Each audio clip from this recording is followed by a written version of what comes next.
Zinc is a major testosterone boosting mineral that you guys are aware of at this point. I don't think this is anything new, me saying that. And you're going to need a certain amount of zinc. If you're deficient in zinc, you're going to be deficient in testosterone. Question is, which foods should you eat? Which foods do you need? Do you need to supplement? I will answer all that in this video. So yeah, zinc is extremely important. But quite a lot of YouTubers and I guess influencers have been going on about this for a while, so it leads to a lot of guys supplementing with zinc, so they're popping these pills. And then I've seen this in blood work.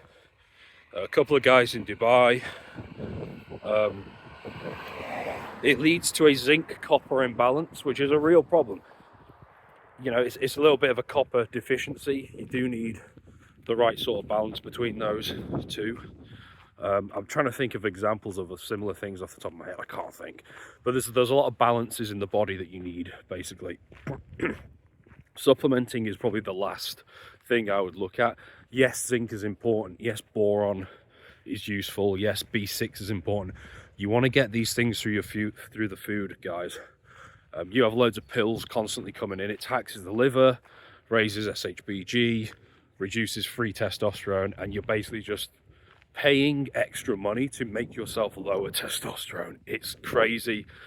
Food comes first, seriously. It's really, really important. So what foods are we looking at? This is the big question. I'll do some meat focused ones and then some other ones. This is important as well. The numbers I give you are based off normal portion sizes or like reasonable portion sizes. For example, 100 grams of meat is a very small amount of meat. I don't know about you guys, I eat way more than that for my lunch or for my dinner. 100 grams of meat versus 100 grams of pumpkin seeds. That's a lot of pumpkin seeds. That's a lot of calories that are not going to fill you up very much. So I think my meat recommendations are just based on what I do. So the numbers I use are based off like 400 to 500 grams of meat, and then 50 to 70 grams of seeds or nuts. 500 grams of nuts would be obscene. You're going to get fat eating that every day. That's a lot of fat calories. So yeah, without further ado, let's get into it. First one, I will say the most powerful one is oysters and various shellfish, but oysters specifically, I believe it's 35 milligrams of zinc for 6 oysters. So I would say that's a fairly reasonable serving. 35 milligrams is obscene. And this reinforces my point about supplements. It's also pretty solid for copper. It's decent for selenium, protein, obviously, B12. Oysters are an amazing testosterone food. Tons of very, very powerful nutrients, vitamins and minerals for testosterone purposes. Another big one is beef liver. Beef liver is, what was it? I think it was 20 or 25 milligrams per 500 grams, I think it was. Again, very strong source of zinc. Also a very strong source of copper. Not just good, like very good for copper. All the B vitamins, cholesterol. I've gone on about liver and organ meats enough on this channel already, but so good for all those things.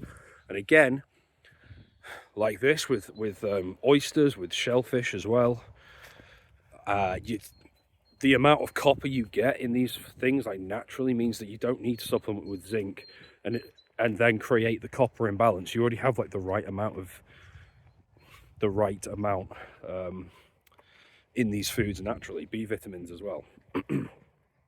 You know you've got plenty of B vitamins when you have the B vitamins, and then within half an hour you can see it come out in your urine, let's say. I would say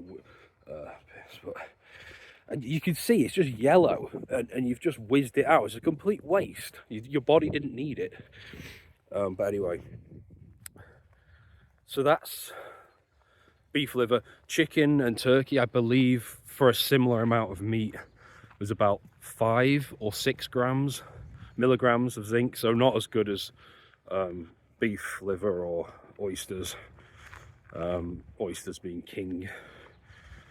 And then, yeah, so that's chicken and turkey were fairly similar, I think. That was turkey with 6 milligrams. Lentils, so 100 grams of lentils, I believe, was 3 milligrams or 3.5 milligrams. Maybe I'm not being fair on the lentils. Maybe you would have a bigger portion than that. Lentils are decent. People always go on about pumpkin seeds, and yes, technically they're pretty good. For a 50 milligram serving, you're looking at was it 5 milligrams? And like 10 milligrams for 100 grams. Again though, 100 grams is a pretty big serving of pumpkin seeds. It's a lot of fat. They're good for vitamin E as well, big antioxidant. They may increase estradiol though if you're having them all the time. Red meat's not going to do that. Eggs are not going to do that. Turkey. The problem with having loads of pumpkin seeds, not so much lentils, but pumpkin seeds, they're just not very satiating. I don't know about you guys. They're not very filling. You just kind of inhale them. They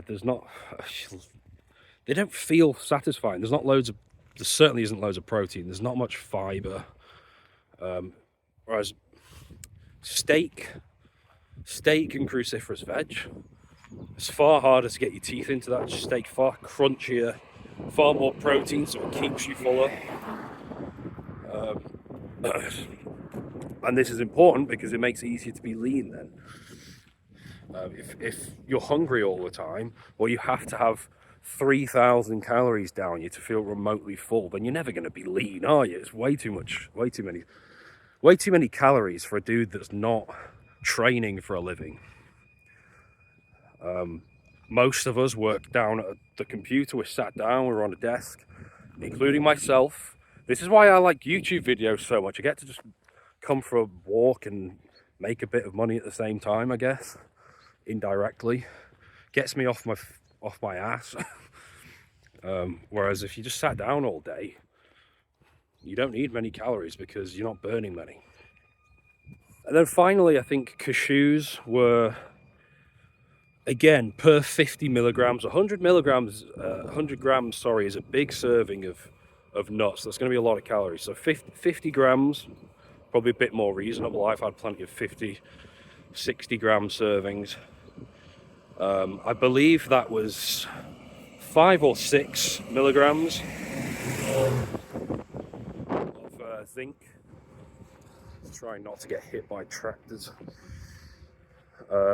So again, not bad. Cashews have a decent amount of magnesium, some B vitamins, I believe. Cashews are decent. Again though, you just don't want the foundation of your minerals to be coming from that because they're just not very filling. Not compared to meat, eggs, blah blah. Been through it all. And something I've said before as well with things like lentils. I mean, how close do you want to drive to me, you fucking cunt? Things with lentils is to actually get a decent amount of protein from and chickpeas and stuff like that. It's a lot of food and a lot of, like, I don't see how you could possibly get 150 grams of protein from these foods without getting indigestion. You guys who are vegetarian or vegan, but I don't know, you can eat boiled eggs. Definitely get those boiled eggs in, guys. It's going to make things so much easier. But yeah, that's it on zinc. Shellfish is king. Organ meats as well. And yeah, there's a few other sources that are okay if you have to eat them. But I think if you would be supplementing if if you only had lentils, chickpeas, stuff like that, cashews. But you would also, this is important, you would also want to be supplementing with copper. For every 15 or 20 grams of zinc, you want a couple of grams of copper there or thereabouts.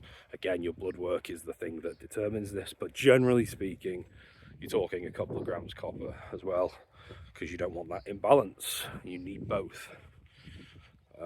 Now, what sparked this video was the video I did not long ago called 3 foods you're not currently eating that are going to boost your testosterone. Check that video out. I talk about some pretty useful ones in there, and you'll find it very useful.